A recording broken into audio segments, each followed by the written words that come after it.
Deepest, Darkest Secret, Chapter 16. Mondays have never been Sophia's favorite day of the week.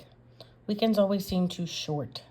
There's just not enough time in 2 days to decompress from the work week and get all your chores done that you can't do during the week because you work. As a result, Mondays always feel like she's crawling through mud.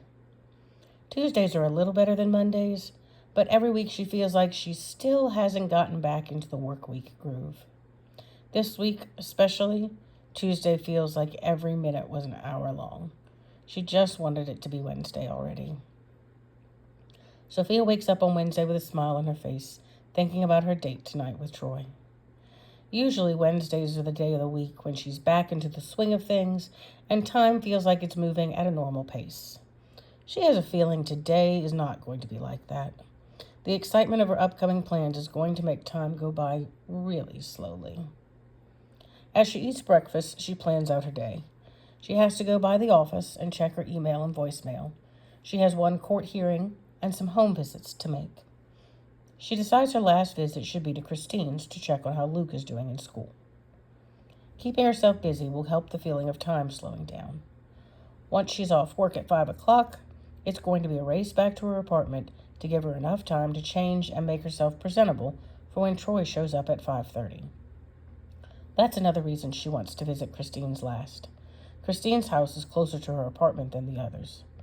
A Wednesday wouldn't have been her first choice of nights for a date, but she knows she has to work around his schedule. She places her dirty plate and coffee mug in the sink, grabs her to-go coffee cup, and heads out the door. At the courthouse, she sees that her case is the fourth one of the day, and as she sits waiting for the others to be finished, she tries to imagine what tonight will be like. She worries they won't have anything to talk about. They already know they come from different life experiences, with her being from the big city and him growing up here. Other than physical attraction and Luke, what else will they have in common? When her case is called, the hearing goes well. The biological mother has completed her time in a 90-day treatment facility. The biological father has found a good-paying job.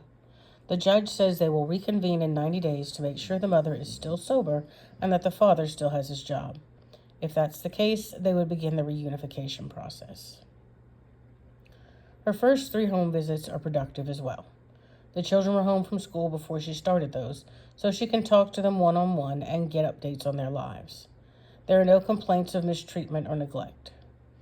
Her last visit before she goes to Christine's is with Marcy. Marcy entered the foster care system 4 years ago at the age of 5. She's been with the Akrons for a year.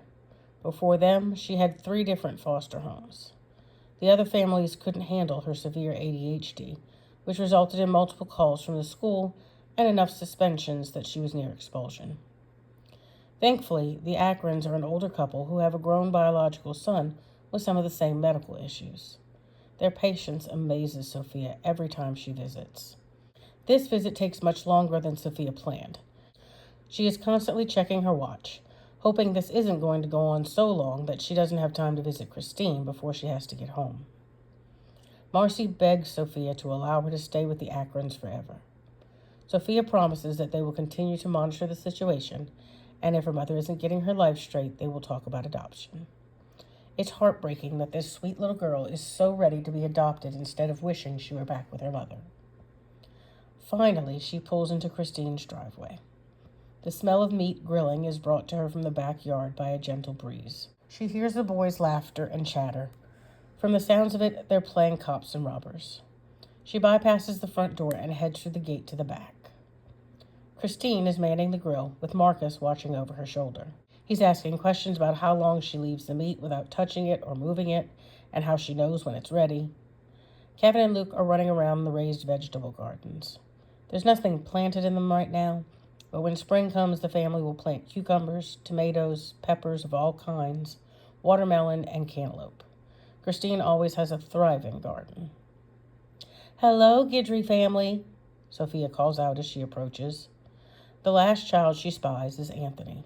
He's crouched down by the corner of the shed. Sophia sees he has a magnifying glass and a small garden shovel lying by his feet. What is he doing? She makes a mental note to keep an eye on him. Everyone except Anthony greets her warmly.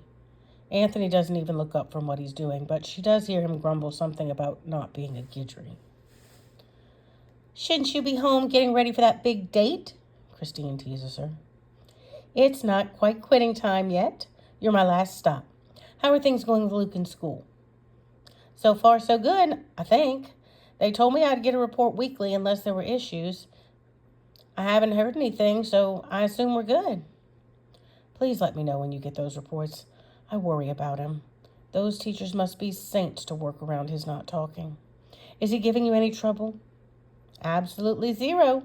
For the past 2 days, he's been the first one to the table and the first one at the bus stop ready to go. I've asked him both yesterday and today how it was. Of course, the only response I get is a thumbs up. When asked what he's learning, he mimics writing. Marcus sheepishly interrupts. Miss G, can I take over since you're talking? Christine looks at the grill.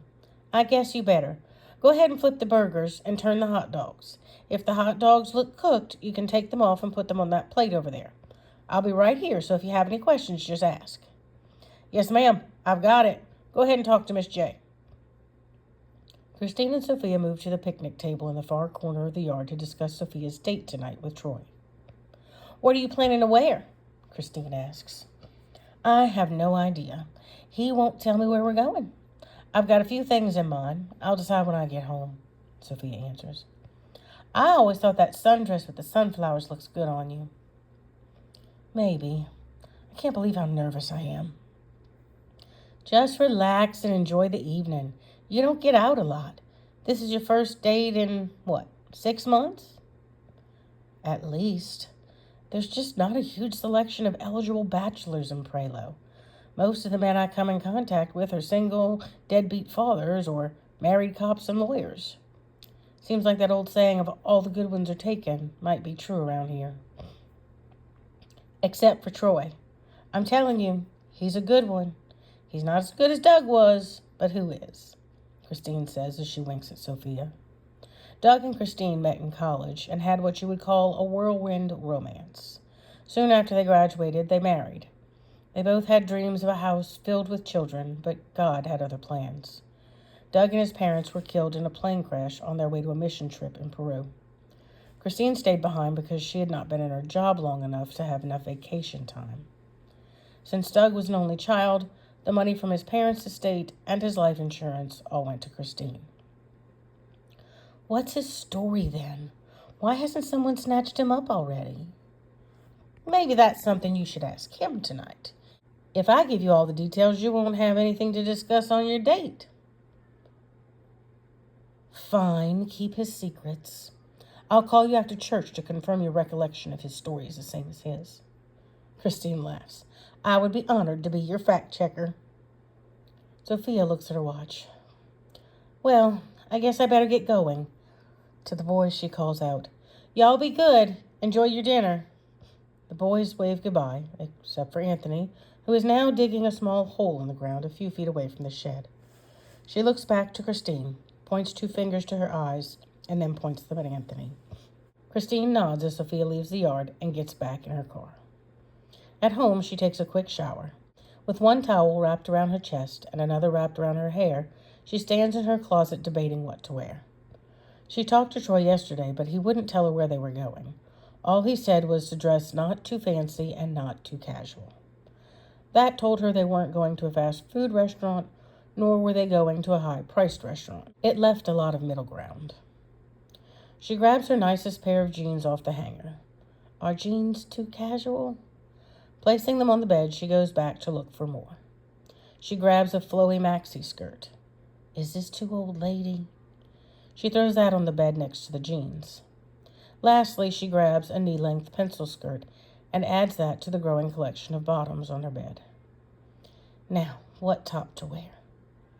To the pile of bottoms, she adds a V-neck bodysuit with cap sleeves and a flowery blouse. She moves the clothes around, looking at different combinations. Not knowing where they're going is making this difficult. She just can't make up her mind. Back in the closet, she looks at her dresses. Finally, she picks out a white spaghetti-strap sundress with sunflowers on the skirt. It's probably too cold for this, so she grabs a white jacket to add on top of it. What about shoes? Sundresses usually involve sandals, but her toes will freeze if she wears those. She picks out a pair of white kitten heels with a strap around the ankle. She looks in the mirror and thinks, this is definitely the right choice. In the bathroom, she applies the barest minimum of makeup. She has always disliked the way she looked with what she thought of as full makeup. What use does she have for false eyelashes, bold eyeshadow, or lip liner? For her, it's only base, blush, and a light pink shade of lipstick. She pulls out her hairdryer and meticulously dries her hair, then uses her curling iron. She doesn't want a head full of curls, but she likes the way it looks when she makes large ringlets to frame her face. The rest of her hair gets pulled into a bun. As she's applying her hairspray, she hears the doorbell. She looks at her watch. It's 5:30. He's punctual. She'll give him that. Grabbing the jacket and her purse, she opens the door.